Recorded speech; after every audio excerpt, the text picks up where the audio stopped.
Brady, I can hear you. I can hear and see you. How you doing, buddy?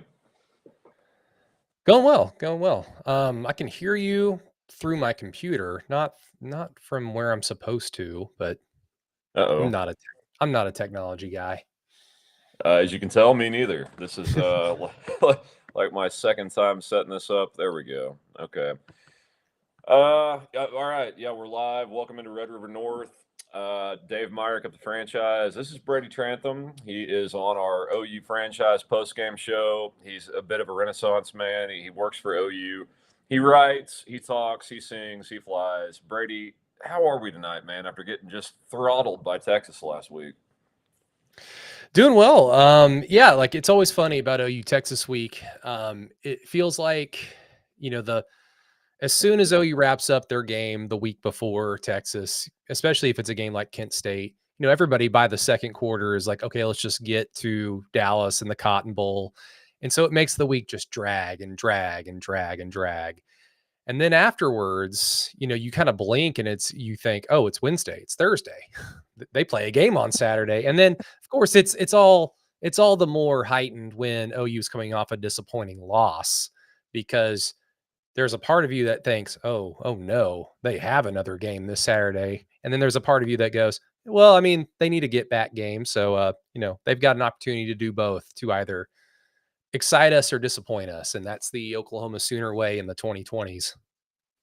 Yeah, it is, man. We're gonna dice up a little bit of Texas. I mean, that was just a catastrophic failure to really prove to the national stage, right? You've got all this hype. You got John Mateer. He's a Heisman front runner than the thumb, but it's okay. He's going to play, and the defense still the best in the country.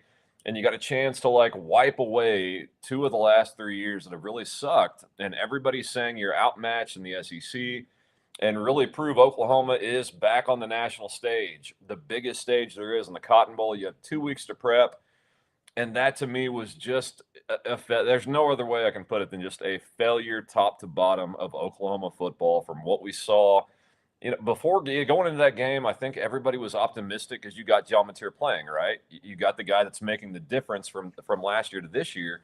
And what we saw in the field, it wasn't the fact they lost, Brady. You can always excuse a loss to Texas.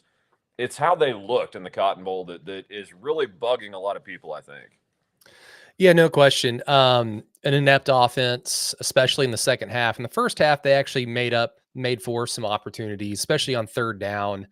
It seemed like it was going the way that I kind of anticipated the game to go prior to the game starting, which was, and a lot of people thought this. I'm not trying to say that I'm smart, but low scoring game. And essentially the first offense to string together a drive or two of either a touchdown, which was of course rare on in the Cotton Bowl last Saturday, touchdown followed by another scoring drive, whether it be another touchdown or a field goal, that team was going to be in the driver's seat. And it seemed like OU was going to be that team the way the first half went. And um, an interception here and then just a botched end of the half by Brent Venables, Ben Arbuckle. I mean, everybody has to wear that L. But, you would think with this being a big game, being OU Texas, the head coach is probably going to have to hold the L the closest on that one, leading to another end of half turnover for OU and John Mateer. And that seemed to just suck the life out of the OU team. And look, I don't want to take anything away from Texas. They played their tails off. They played absolutely sound football. They were clean and they were efficient. Guys stepped up, and you expect players and units in a game like this to step up. I mean, bad offensive line. Texas, you have a bad offensive line. And look, they are not a good offensive line. They are flawed. And if you ask Texas fans once they've come down from the high of beating Oklahoma, how do you feel about your offensive line with your schedule? They'd probably say, hopefully they continue to step up like they did against OU, but um, they did. They did exactly that. They stepped up.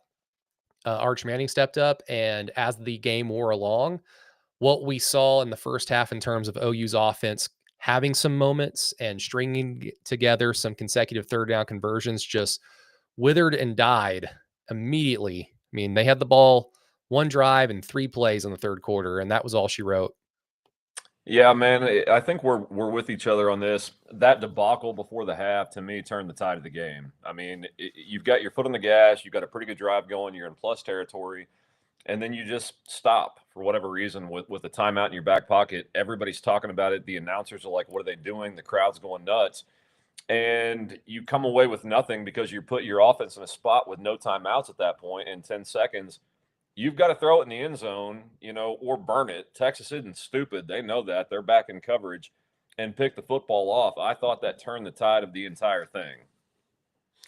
Yeah, it did, and, I mean, just being at the game, you could certainly tell because I mean, obviously, it's always a disappointing thing to turn the ball over. I mean, casual people might see that and just go, "Oh, well, it was going to be a long field goal anyway." Texas intercepts the ball, but the half is over, so it's like no harm, no foul, right? But you could tell by the way the teams left the field and then came back onto the field after halftime who was juiced and who wasn't. And I'm not going to sit here and say that play is what got Texas to believe because I think Texas believed they could win the game before the game even started. I think both teams went into this game thinking that they could win the game, and both teams wouldn't be wrong in their thinking. OU has performed like the better team this year with the full understanding that Texas's schedule up to this point much more difficult than OU's simply because of the road game at the Horseshoe against Ohio State, who's the number one team in the country. And while Florida is about to axe their head coach, bad Florida teams at the Swamp are still hard to play. And a road game at Florida, you could probably say that that's about equals out OU's game, at least against Auburn. You will give OU credit for the Michigan win, even though they just lost to USC, but Yeah. seems like a good team. But yeah, at that point, Texas not only believed, but they kind of understood, okay, I think we took their best punch. That they ran some things out there. They had some success. They had some kind of, Carson Kent with a big third down catch. How often are they going to be able to rely on that type of performance? And what Texas was doing wasn't really all that outstanding. It wasn't really all that surprising. They were just simply running a simple offense. And you would think that the OU defensive line would have had some success in that first half. And while they certainly did in terms of stopping Texas's offense, they weren't getting to Arch Manning because Sarkisian ensured that Arch Manning wasn't going to be got to Right. with getting the ball out of his hands quickly. And they were able to continue that in the second half, whereas OU was just trying to continue on the plane of John Mateer, save us. And look, it's a very nuanced thing. And I've kind of come to terms with this. I think everybody wanted John Mateer to play in that game. John Mateer did, OU fans did, the casual college football fan wanted John Mateer to play in that game. I thought he was going to. I just had this weird feeling in my gut ever since they announced his surgery that I think he's going to come back and play. There's just something about it. And I guess I ended up being right on that. But I think it was a failure on Brent Venables' part as a leader of a program to essentially at some point he understood John Mateer is going to be able to be cleared by doctors at this point. I would imagine they knew early on, we're not going to know what his status is until the week of the Texas game, which means he's not going to be able to practice up until the week of the Texas game. I think Brent Venables should have understood the bigger picture and essentially enforced his own policy that he addressed with the media a few weeks prior when asked about Jade Knott. Why isn't Jade Knott playing? And it was essentially, well, if you don't practice well, if you don't practice hard, you're not going to play. And I know quarterback is a different position. I know it's treated differently, and it absolutely should be treated differently. And I know John Mateer is a leader, and I know he wanted to play. But I think Brent should have probably understood you're going to be rusty. I'm not going to question your competitiveness or the fact that you, even at 80%, probably give OU a better chance at winning the game over Michael Hawkins. All due respect to him. But the bigger picture is I don't want to throw you out there and be rusty and then tank your confidence, tank the team's confidence because you have a bad performance. And that's ultimately what happened. And of course, retrospect is it's easy to sit here and say that, but I think good head coaches have that understanding. And I think in that instance, Brent Venables dropped the ball in terms of he should have early on said, John's not playing in the Texas game, so don't ask about it. He's not going to be ready because he's not going to be able to practice up until that point. So we're riding with Hawkins. I get that, Brady. Want to get to some comments here. Yeah, Josh Manning, he was on the show with Randy and I to recap last week, kind of look ahead, and we kind of got into an argument. Those two sided against me because I said what you just said. Sark isn't stupid. He sees this OU defensive front. He's going to scheme up a way to get the ball out of Manning's hands fast. I didn't think he'd draw up those 4 and 5 second 5-step drops against this front because you can't.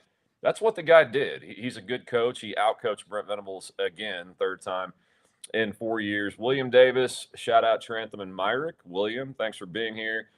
William, Texas going 7 for 8 on third down, and the third quarter was wild, especially with them being 115th on third down coming into that game. Crazy momentum swing. And look, that momentum play before the half, those swings in that game, as you know, there's nothing like it. And once somebody has it, it's very hard to get it back. I don't think Oklahoma ever did. Wisner didn't go off for Texas, Brady, but I thought he did a good enough job just with paper cuts, just enough running for Texas to keep the defense off balance. Oklahoma could get nothing going on the ground. Yeah, that's the third or fourth time that I've heard that. And I mean, I understand what you're saying. I'm not going to sit here and tell you that you're wrong, Dave. I mean, Wisner had a 37-yard run, but he ran hard. If you just look at those two drives in the third quarter, like all I see and all I remember is 7-yard run, 4-yard run, 2-yard run to get a first down, 5-yard run, 4-yard run. OU would have killed for those rushing numbers, even on a singular drive. If Torrey Blaylock was able to pull off, or at least in respect to Torrey Blaylock, I don't think he's the problem in the running game. If he would have had the opportunity or the holes that were there to have a 4-yard run, a 7-yard run, an 8-yard run, then the ability to make a guy miss in space to generate a chunk play, OU would have killed for that. And it could have been the difference because for Texas, it absolutely was the difference. And unfortunately, that's kind of always the downfall for a Brent Venables defense. He wants his guys to be ultra aggressive, ultra fast, swarm to the football, and that can create a lot of great defensive play. It certainly creates a lot of havoc plays. In the back end, you're asking your guys to play man coverage. The secondary wasn't necessarily tested as much as I thought they might be against Texas because Texas just didn't want to stretch the field. They didn't need to. Right. But you're asking your guys to be sound oftentimes, with a guy around them to help out in the event they miss a tackle. But there's going to be times where our Mason Thomas, it's up to you, or Robert Spears Jennings, it's up to you. And on those particular plays that we all remember, they failed. And when you fail and you're the only guy there, 20, 30-yard chunk play incoming. And OU, that's how you beat them, is you take advantage of their aggressiveness. And that's what Sark did. That's why Sark is one of the better offensive minds in the country right now. Yeah, I mean, he certainly outcoached BV. I think Brady also, they were able to get to the OU defense because the OU offense was just non-existent. I think the second half, I mean, defensive players aren't dumb. They know they're the backbone of this team. And I think, just me personally, I think they started to press, trying to force turnovers, trying to get that interception. Might be trying to score. I mean, I would, if I'm, having to watch that on the field as my offense, think that's our only chance to score the football, because that didn't look like the tackling, team we've seen all season long. Texas did some nice stuff scheme-wise, using tight ends and extra linemen to kind of push OU off the ball. But by that point, they didn't run up and down the field in Oklahoma. They did just enough to keep that defense off balance. They scored 16 points as an offense. That's good enough to win. But if defense is your backbone as a head coach and the unit you coach on the field, it had to be better. I mean, just look at the score. That's common. That's math. It's interesting. Would anybody feel better if the punt return for a touchdown didn't happen? If the score was 16 to 6, would anybody feel better about that loss? I think it's exactly the same. I think you're in the exact same boat, right?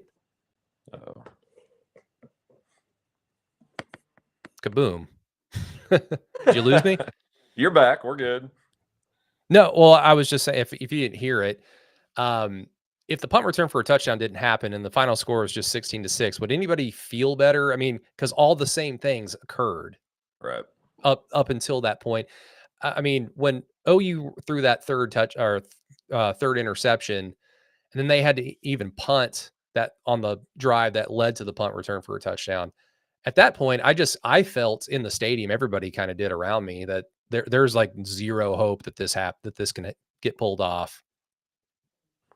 Yeah, I mean, it was just one of those games that the way it started, man. I mean, let me first preface what I'm about to say with this. Texas fans are in here watching. I know that they're not that great of a team. I'm sorry, I didn't see a great team in the Cotton Bowl. I saw a team that was better at execution in the second half than Oklahoma once they got momentum. But Oklahoma in the first half, that was their chance to win OU Texas. They had opportunities. Once that passed, you throw the ball away, you throw it to the other team, you settle for field goals, you're not going to win the game. 3 turnovers, you're not going to win the game. And I think the frustrating thing to fans is you finally had your play caller. You got Ben Arbuckle, you got John Mateer, you got all this Heisman talk, and that's what it looked like. And yes, we can sit here and say there's rust. Dude, I don't know if I buy that. I mean, the guy's been throwing a football since birth. 2 weeks off, he's going to look like that. I get rhythm in the offense and not being, cohesive in practice, but man, he was off, and I can't make an excuse for the thumb either. There was just a bad game. I mean, yeah, absolutely. He was bad because of rustiness from not practicing. It showed in his lack of having chemistry and timing with his receivers. I mean, the second interception in the half, you could just tell like he just wasn't on the same page as Deion Burks, and that's probably because of not practicing. But at the same time, Texas's defense had a lot to say about it Sure. as well, and we knew that that was going to be the case going in. Even if John Mateer never gets hurt against Auburn and he's 100%, relatively healthy, it was still going to be about the toughest game that he as a college quarterback has ever played in, and definitely the most hostile environment he's ever played in, because this year he's mainly only been at Gaylord Family Oklahoma Memorial Stadium. And all due respect to the Apple Cup, Washington and Washington State, I don't think that it's anywhere near the Red River rivalry in the Cotton Bowl. So it was going to be a big ask for a healthy John Mateer. But I think it's probably safe to assume, even knowing, and if anybody watched his film in the offseason when you had nothing to do but look forward to this season, well, what is OU getting in John Mateer? If you just casually watched a handful of his games, you knew, okay, this guy has a special ability about him. His teammates seem to follow him, and that's going to be a gigantic improvement from what we saw last year. And that's half the battle. He's got a good enough arm to be a successful quarterback in college. He does have a little penchant to have some careless turnovers, but you take that risk because the risks are minimal, because the good very much outweighs the risk that he brings to the table. Um, so what we saw last Saturday, not that surprising, but in the amount that it happened, the quantity of turnovers and the just overall bad play, I think it's easy to kind of sit there and look at it and go, I expect a better John Mateer against South Carolina. And that's with the full understanding that South Carolina's defense, they're 3-3. They're still pretty damn good. And I mean, John Yeah. Mateer is liable to have a bad game because South Carolina has a lot to say about it. Yeah. But I'm going to assume that with a week of practice, all that timing gets a little bit cleaned up. The efficiency is cleaned up just slightly more. So maybe those 3 interceptions get turned into 1 interception, but it's balanced out by a passing touchdown and a rushing touchdown here or there to really lift up the offense and allow the defense to be their aggressive selves. And maybe one of them won't come to close out a half and completely flip the momentum to the home team. Yeah, to No your kidding. point, South Carolina is 32nd in the country in total defense, and that's after giving up quite a few yards to Vandy. They can play. They've got a couple of edge rushers that the leaky OU offensive line is going to have to deal with. Talked about Wisner, talked about Blaylock. First, I want to get in some comments here. William Davis, Trantham spot on. Wisner wasn't getting the ball in the backfield. He was getting check downs. Yeah, they checked down to that dude. It seemed like 1,000 times to pick up first. Braylon hearing this even more. Not quite sure what that was in regards to. Jimmy Satterfield, should they have played the backup? Michael Hawkins. I no. If you got 10, that's the difference between this year and last year. He's your difference maker. If he's healthy, you got to roll with 10. I mean, yeah, look, I said it earlier in the show, so if you, Jimmy, if you didn't hear it, I mean, my whole thought was, I think Brent's, because I'm assuming that he and the coaching staff had a clearer understanding of when exactly Mateer was going to be like around, like ballpark wise. When is he going to be cleared? I think they knew probably fairly early on that he's probably not going to be cleared until at least the week of the Texas game, or at least that's when you'll know his status. 15, 16 days out from his surgery, you'll know if he's cleared or not the week of Texas. And in my opinion, I feel like great head coaches look at that and say, that's not enough. He needs to practice. He's going to be rusty. I'm not going to throw a rusty quarterback out there and potentially throw him in a situation where he just frankly could suck. At the same time, John Mateer has a special ability about him, so I understand why Brent Venables decided to play him, because he could have very well had a great game. And in the first half, it was slowly going in that direction that, hey, John Mateer might overcome this, because he was routinely converting third down conversions over and over again against that great Texas defense. But I feel like with them probably understanding the window of knowing what John Mateer's status was going to be, knowing that Mateer wouldn't practice that much leading up to the Texas game, I think Brent should have just said, yeah, he's not going to play. He's not going to have enough time. We're rolling with Hawkins. Understanding full well that probably loses you the game. All respect to Michael Hawkins, it probably loses you the game, but at least it sets the tone of, this is my program. I believe in practice. I believe in repetition. I believe in all those corny coaching things.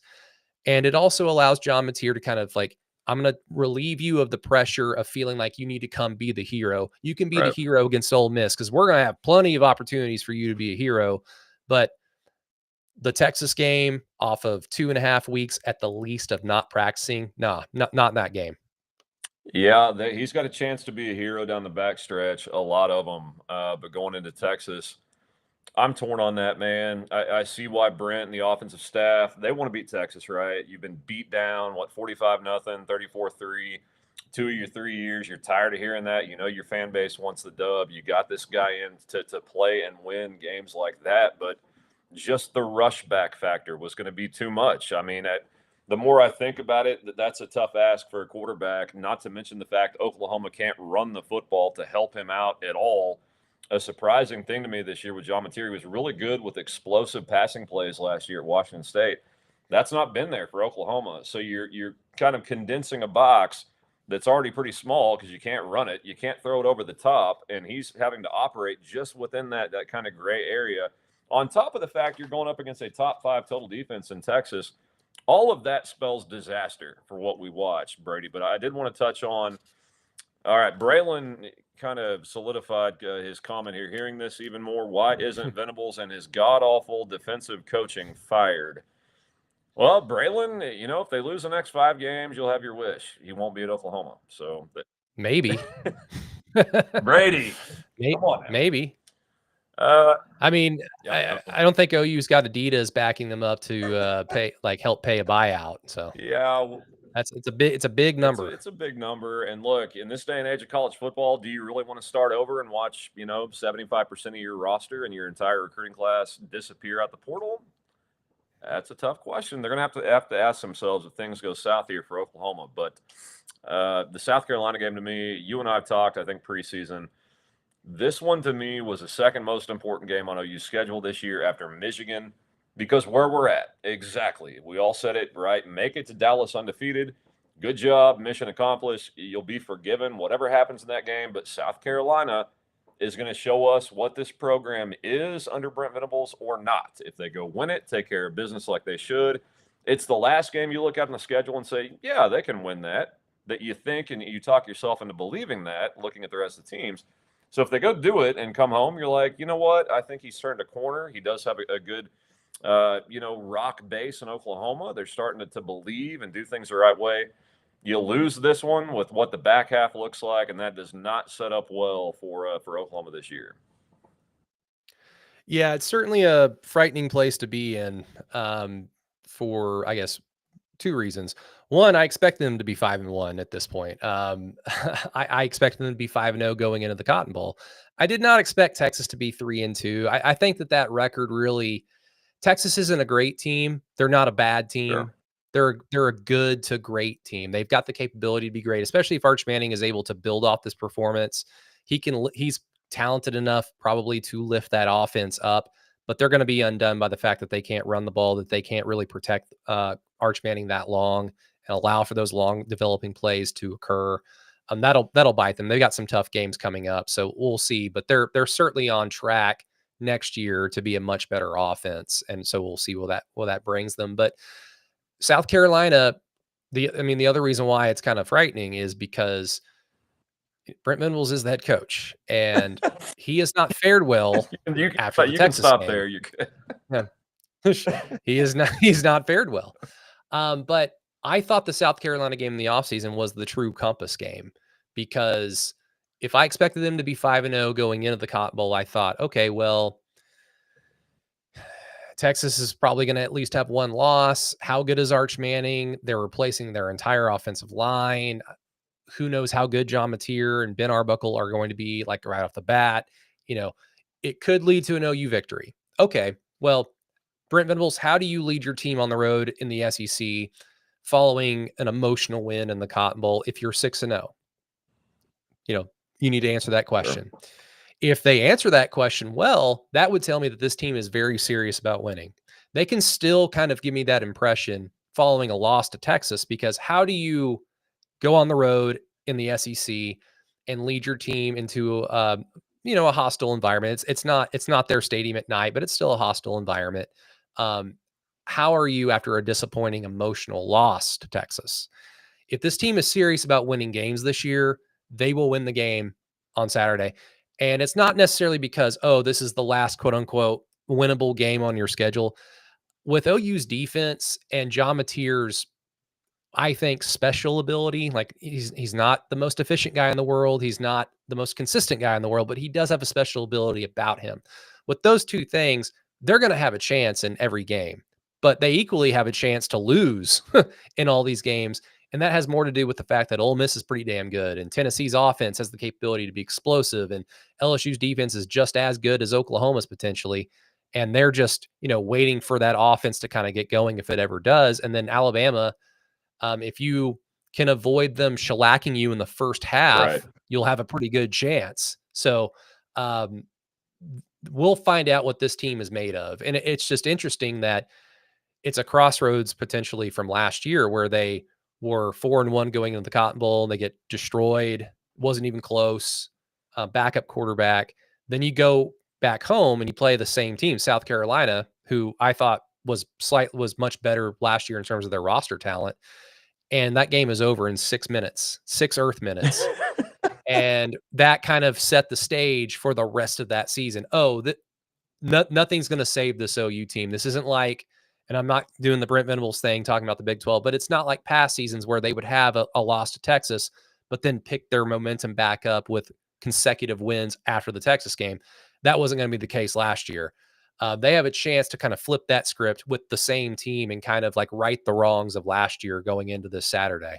It's a fascinating matchup, Brady, because what you just talked about, the exact same scenario as last year, dropped in their lap right now. What are you going to do with it? On top of the fact that this is Brent's do or die year. They all know that. They know what's at stake. If you lose this game and you come home with 2 losses with that back half of the schedule, the pressure that's on this team and on the coaching staff just this Saturday is going to be immense. Not to mention the fact Lenore Sellers is good. He's still being, projected a top 10 NFL draft pick. You said the word scary a second ago. What scares me, you're right. They dodged a bullet not playing a night game up in Columbia. Going to be a morning kind of sleepy crowd. They're not very fired up about their team. But if Sellers starts playing the way that he can, and this defense kind of looks the way they did in the second half, because we've also seen that with Brent Venables' defenses, something will snowball. They'll be playing good football. They'll have a bad half, and then you start to see bad habits throughout the next couple games. If these things happen on the road at South Carolina, I don't like the way that looks for Oklahoma. They're already kind of down. They've got to be. That hurts to lose to Texas like that. Yeah, no question. And I mean, the other whole thing with this is just the offense, like what direction is it Right. going? Because you can look at it one of two ways. I mean, in my opinion, they've not played, whether it be even the Illinois State or the Kent State or the Temple game. They've not played a game of 4 quarters of good offense. Let alone great explosive. They've not had a game of 4 quarters of very good offense. So you can look at it one of two ways. That's who they are. They are maybe held back by the fact that they're depending on a bunch of guys who transferred in from Purdue and Kennesaw State and Arkansas Pine Bluff and wherever the hell else to be like SEC, like can't miss skill position talent. And they've not played like that to this point. So it's either that's what they are, or they are just slowly but surely building up to something a little bit better, and this is the perfect platform for that to occur. Because while you already outlined South Carolina's defenses, they're not bad. Like they're relative to, there's 1,000 teams that play college football, they're pretty good. They're 30 in the top Right. 35. But they're going from, OU's already played what, Michigan was the 7th or 8th best defense per SP plus, at least going into the Texas game last week. That probably dropped after the USC game slightly. Auburn was a top 15 defense as well. And then, of course, Texas was top 4, top 3 going into last Saturday. So they're going from that to, okay, it's a challenge. It's not that, Right. though. So if you can finally do it, this would be the perfect time to do it. And you've got potentially a pissed off John Mateer. You've got potentially a pissed off offensive line, that if anything was going to happen and this team was going to make a run and maybe win 2 or 3 of the games against Ole Miss, Tennessee, Bama, LSU, you pick your 2 or 3 of that combination, it has to start against South Carolina. It just absolutely does, because you might be able to find lightning in a bottle one time. This team did last year against Alabama, but of course didn't lead to anything. But it has to start now. Like the good habits, the repetition, all those things has to start against South Carolina. And it's frankly a good spot for them to be in. Just the combination of them being disappointed, pissed off, humbled to an extent, could lead to finally, here's an OU offense that looks a little bit more like the offense I assumed, with one of the more up and coming highly thought of assistant coaches in the country. And just as a reminder, because everybody made those 2015 comparisons in the offseason with Lincoln Riley and Baker, with Ben Arbuckle and John Mateer. I mean, their offense, save for like a game or two, was not No. what it eventually became in 2016 and 2017. It took them about up to the Texas game or right after to be explosive, to be more consistent. And yes, some of that had to do with the fact that they were playing a Big 12 schedule Sure. against some pretty soft defenses. But sometimes even when guys have experience with each other, like Arbuckle and Mateer do, this is all brand new to them. Like Washington State football is not OU football. It's not SEC football. It's a much bigger ask. And honestly, maybe they probably needed a handful of games to just really understand what is needed before they finally put their best foot forward. South Carolina provides a good opportunity for that to happen. Yeah, I mean, to your point, at least this isn't, coming off Texas and you got to go to Tuscaloosa. You're not hosting LSU. This is a team that you can play with, you can see what you're made of against, and come out on the high side if you take care of the football and execute all things we didn't see against Texas. But to your point, also 20,000 or 2015, Lincoln Riley, Baker Mayfield, guys that would eventually become legends of the game on offense. That took up till Kansas State. If you remember, they got stuck on a tarmac together, the team. Bob Stoops came out after and said, "Yep, it allowed us to gel and do this and that." Then it just clicked in Manhattan. Everybody could see it. You're like, okay, that's what the air raid looks like. But when it happens that fast. John Mateer, Ben Arbuckle knew each other. They didn't know the guys in the Oklahoma locker room. They needed time to gel. This offensive line playing together took a hit with Simmons. We'll see if he's back. But it has every chance Saturday to finally click and be the OU offense that we thought we'd see. But they've got to start hitting some downfield shots, Brady. And they got to run the football, dude. And look, I talked with a coach out in Georgia that works for Huddle today about the OU run game. He's watched Texas, he watched Auburn. Pretty much the gist is they're not blowing people off the line of scrimmage, the offensive line. The zone schemes are really bad. The combo blocks, you have busts on pretty much every single run. There's been no dedication to run the football. He said it looks like a team that, hey, we're happy throwing 80% of the time if we can protect it. And we'll try to dabble in the run, and sprinkle it in, here and there, but they don't really care if they run the ball. And that was his, after he watched both games, got back to me, that was kind of what he had to say. I kind of have to agree with that. Ben Arbuckle in this offense looks like they want to throw the football, but in the SEC, that's not just going to work and work alone. There's Chris Hayes, the coach I'm talking about. You've got to have some run game. And talking with Chris, talking with other people, Kelly Gregg today at the franchise, I don't know how it gets fixed. For Oklahoma to go on to have the year that we think they could have and they want to have, they know they have to run it, Brady. But the offensive line, the running backs, the tight ends, I don't know if it's a personnel issue. It kind of seems that way. Don't know if it's a coaching issue. We thought there were a couple guys after last year that probably should not have come back, but they did. And to be honest, they're stuck with what they've got. Yeah, and look, the disappointing thing is it's not for lack of trying. I think I saw earlier today, and this might have been pre-Texas or even post-Texas, but I think like Ben Arbuckle's called essentially 50% pass, 50% It run has. this season. I think it was 211 to 210. And that was kind of the understanding I had about Ben Arbuckle just as a offensive play caller was that for an air raid guy, he's not afraid of running the ball. Whereas if we all remember with Lincoln Riley, Bob Stoops had to remind him a few times, hey, you've got Samaje Perine and Joe Mixon on this team. You can this isn't Texas Tech where you have to like scheme your way over more talented teams. You can just hand it off to that guy and they'll save you. It's like, it's that easy. Ben Arbuckle doesn't necessarily need to be reminded. However, his idea of running the ball, of course, is just more kind of about the QB run game than just simply, being the bigger guy, being the more physical team, and just handing the football off. It's a combination of a lot of things, and I think we understood this going into last season, where Lincoln Riley and Bill Bedenbaugh, mainly Lincoln Riley, those last 2 to 3 seasons just didn't care to recruit offensive linemen. It seemed like Riley was more adept to just want to find guys through the portal, offensive line wise, than just find them out of high school. And then Bill Bedenbaugh, by all reporting, was just kind of slow to the NIL game. And when you miss and don't recruit 2-3 years in a row, you're going to have about 2 or 3 years down the road where your offensive line suffers. It doesn't immediately happen. That's kind of the silly thing about recruiting is it's not an immediate help more times than not. It's kind of a down the road thing. This is going to bite you in the ass. And we knew that their offensive line was going to struggle going into last season. But I think everybody thought, well, Bill Bedenbaugh's best offensive line coach in the country. They'll figure it out. Yeah, this is the SEC. This is where all the defensive linemen and all the edge rushers are. And they did not figure it out.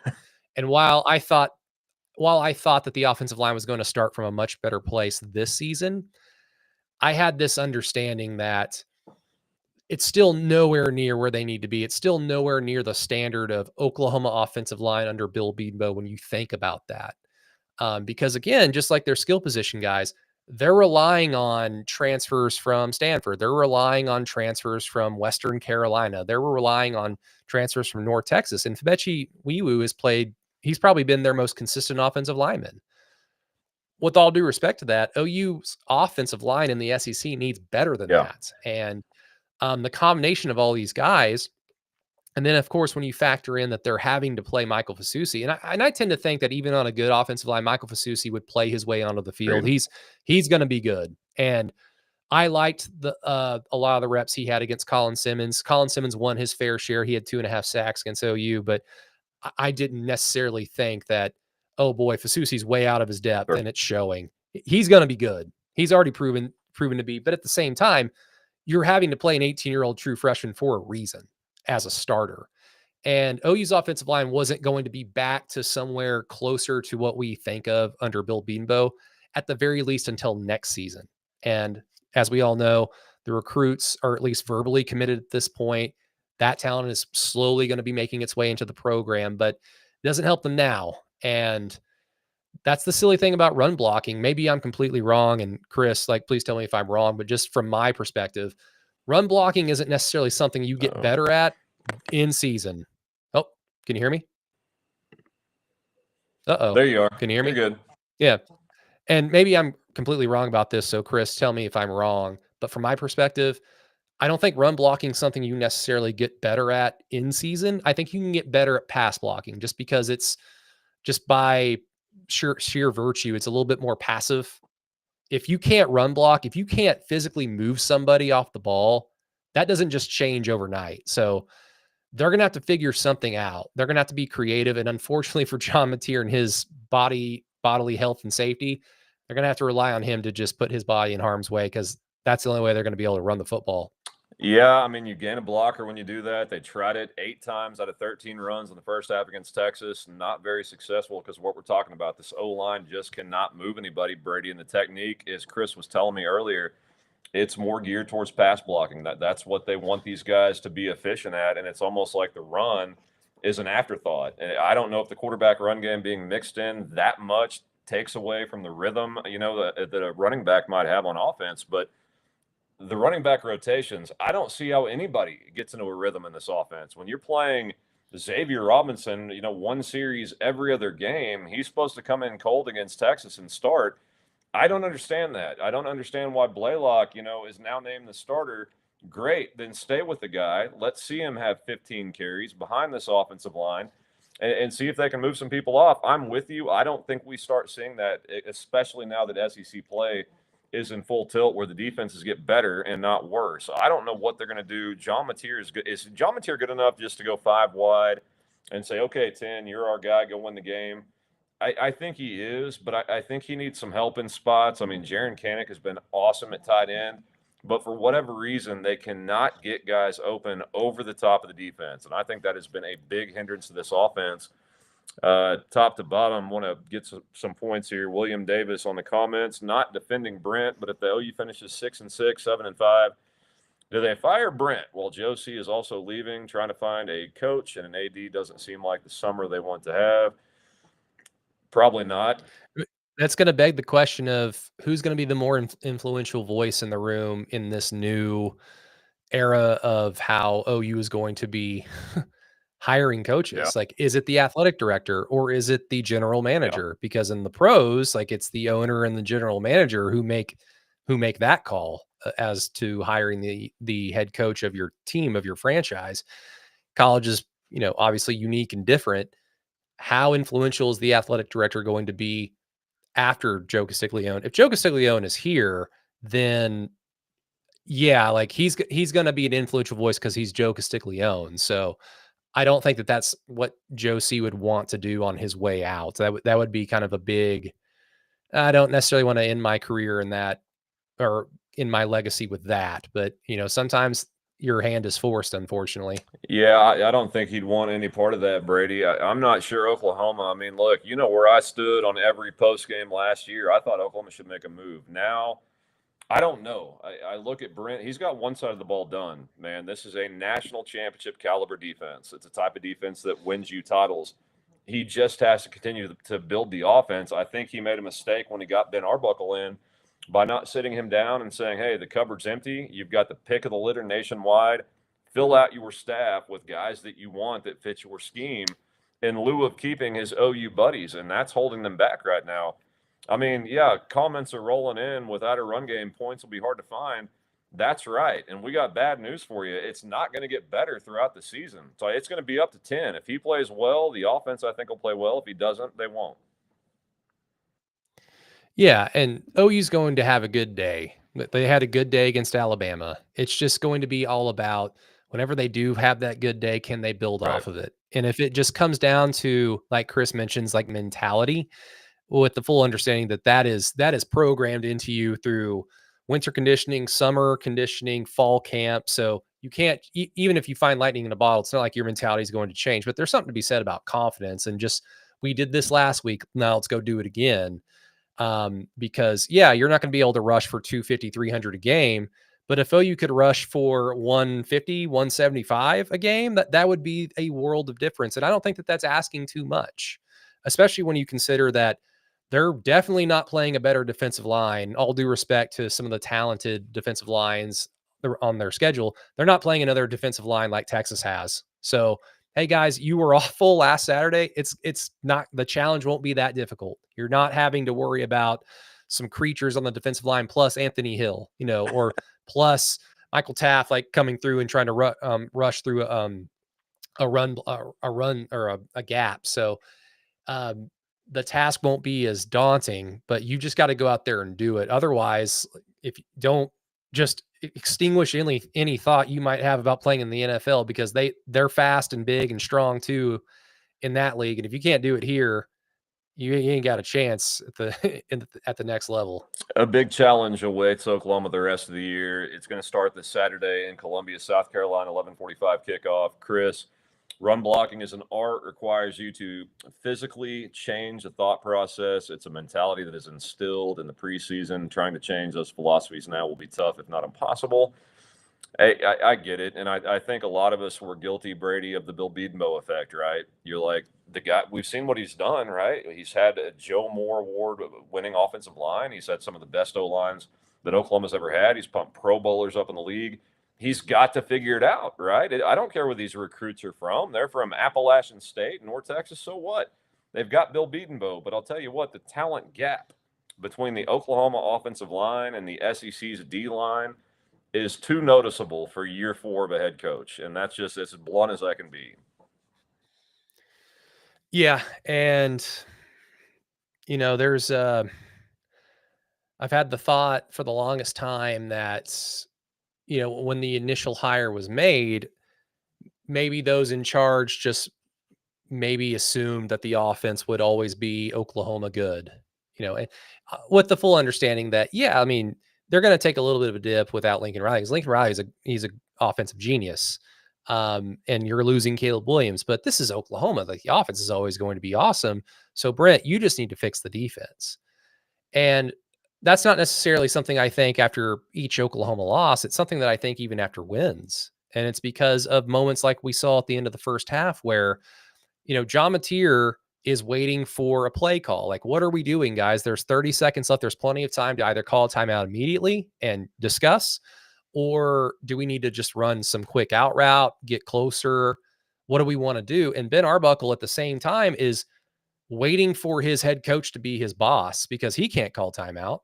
So um, all this is going on, and Brent Venables as the head coach is not present. I know he's paying attention. I know he's kind of like, come on, go, go, go, go, go, go. But at some point, you need to be more than just a defensive coordinator who is the head coach. You need to have better spatial time awareness of what's going on, what the stakes are, all these things. And it's not just that moment either. I keep going back to the fake punt in Columbia last year against Missouri, where early on they get a fake punt. It's masterfully executed, gets all the way down to inside the 5-yard line.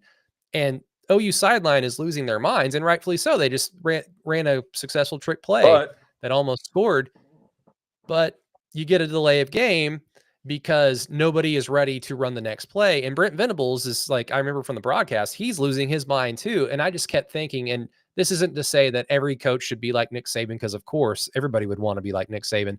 But I just thought, if that's the standard, Nick Saban wouldn't have been cheering. He would have been telling everyone to shut the hell up because we haven't done anything yet. You want to celebrate, finish this drive off. He would at least get everybody on the same page of the mission is not done yet.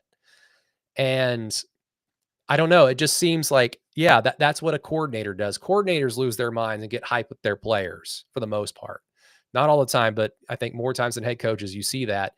And Brent, in just situations, just very key situations, has just let OU down because usually the offense is on the field and that's not his forte, but you're the head coach. It's supposed to be your forte.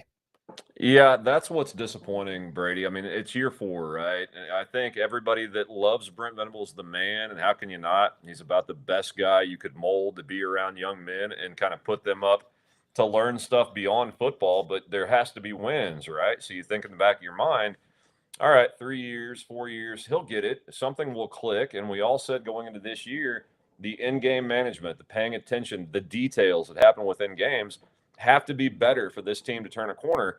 Saturday, when I opened the show and said it was a catastrophic failure from Brent Venables in Oklahoma, that's what I'm talking about. We didn't see that corner turn. We didn't see those moments managed right.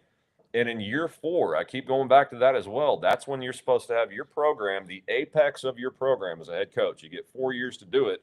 I'm not off the Brent Venables train yet, or this team. I still think they're really, really good. I think this defense will keep them in every game. John Mateer will give them a chance to win every game.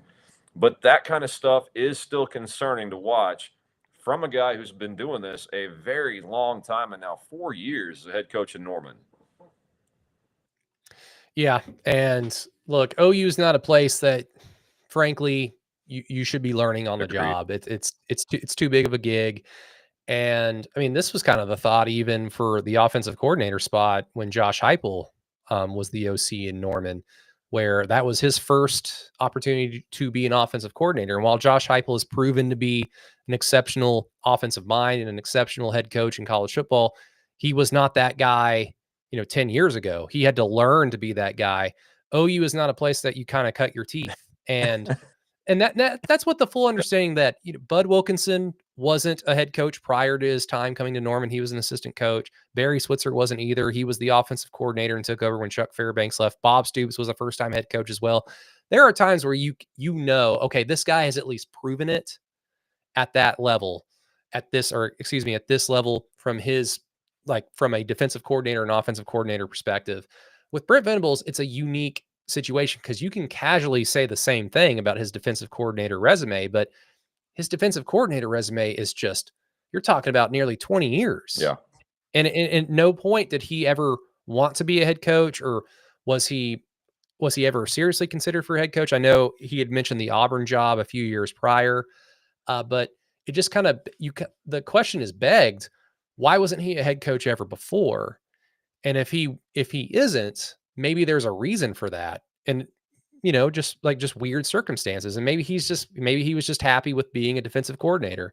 And so if you're OU and you're looking around trying to find a head coach because Lincoln Riley leaves in the middle of the night, I understand going from an emotional place of, you don't have to explain the Brent Venables hire to any OU fan.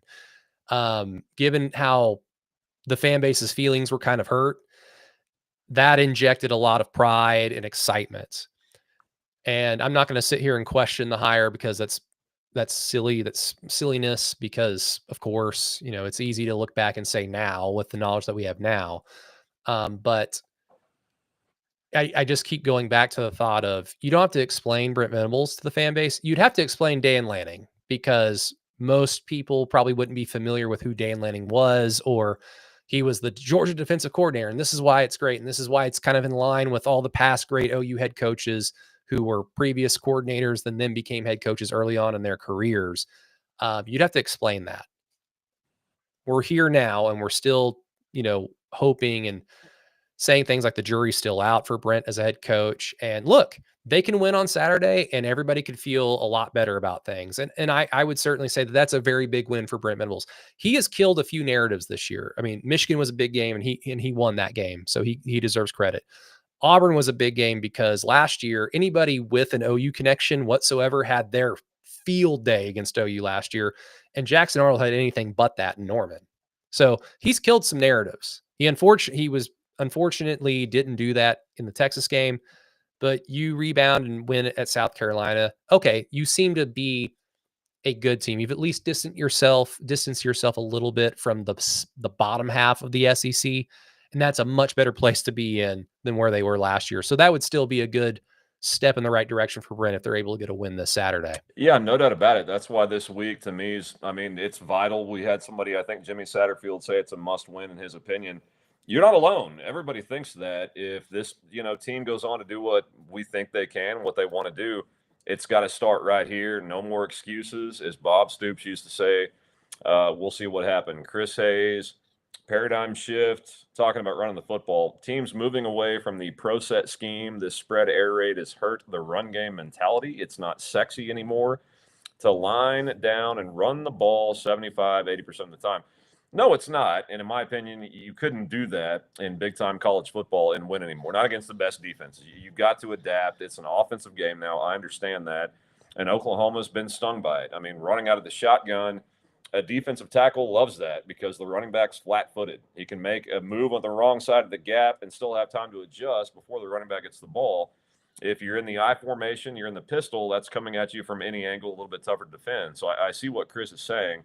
Not going to get fixed for Oklahoma this year, but In regards to Brent Venables, I will question the hire because I did at the time, and the guy you just said is who I texted everybody. There's this Georgia DC. He was actually a co-DC with Glenn Schumann down in Georgia, Dan Lanning, that I think would be perfect. He's young, he's up and coming, he's been in the SEC, which Brent Venables was not. He knows the high school coaches, he's immersed in recruiting, and they went with the hire, the one that they thought the fan base would go, oh, okay, I feel better now about Lincoln leaving us. I remember him. He's an OU guy. They did that. Congrats. I've hoped all along it's going to work. I have my doubts. Even going into Texas, this team had warts, right? We all said, yeah, they're 5-0, they're top 10, yay. I think we all saw that, no run game is going to sting them. There might be some things with over aggression on defense to where they get beat. Then can they really answer against a better defense? And people had doubts. I'm not saying they're bad. I'm not saying Texas is awesome, but what happened didn't really surprise me that much. And I have my doubts, Brady, if this team can really go on the road and win an SEC game with Brent Venables as head coach after this loss. Yeah, I mean, those questions are all fair. I think the reason why I would push back, at least on 100% questioning the hire now, is just because everything you said was true. At the same time, it wasn't like Brent was not a qualified Sure. candidate. If he wasn't a qualified candidate and it was just simply an emotional hire, then yeah. So for instance, let's just imagine a weird scenario where they hire Shane Beamer. All due respect to Shane Beamer, at that point in his career, if he was hired just because he had an OU connection and Brent Venables didn't exist, then that would be like, I would have questioned the hire 1000% at the time of like, what? The only thing is Like, what you said a second ago. The thing that gave me pause, the reason, 20 years, and you never really heard his name come up in consideration for any job. The Auburn thing I found out after the fact, after he got hired, by him telling us. That is what gave me pause. There has to be a reason this guy has not been up for the biggest head coaching jobs in college football. When you're said to be the best DC out there, that's what those guys get. You're telling me in 2 decades, nobody knocked the guy's door? That is what gave me pause for the hire. It really was. and we don't need to get too far in the weeds with it, but I remember at least thinking that um I always remember at least thinking, like, when Bob Stoops was still the head coach, if he continues to coach too long to the point where Lincoln Riley has already left for a head coaching job as the offensive coordinator, um, then I would assume at that point they would have reached out to Brent Venables, and that might have been like enough for Brent to want to come in and replace Bob Stoops. I thought, I mean, obviously he interviewed for the Auburn job, but he didn't take it. I've always thought that it was either going to be Oklahoma, Kansas State, or potentially a Florida school with his ties in the state of Florida and being from Florida.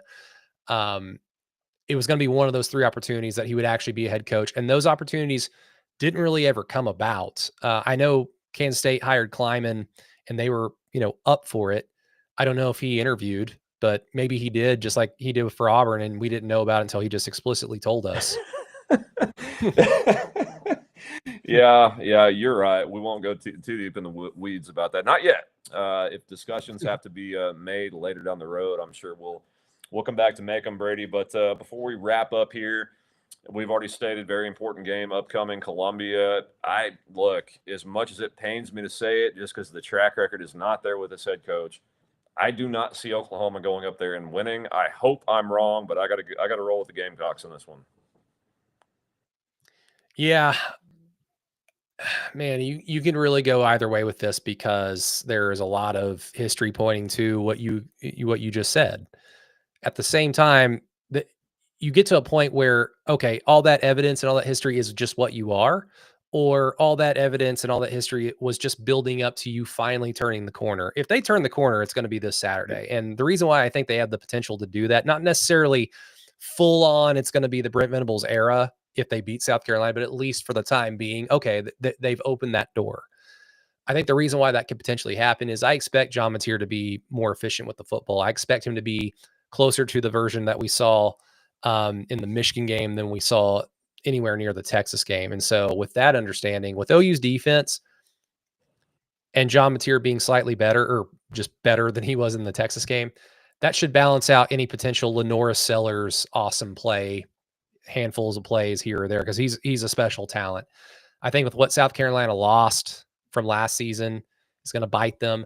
I think with where they are right now, I just both these teams are kind of potentially looking at being in the bottom half of the conference. OU already beat their one opponent in the bottom half of the conference in Auburn. I expect them to do the same thing on Saturday against South Carolina and put that to bed.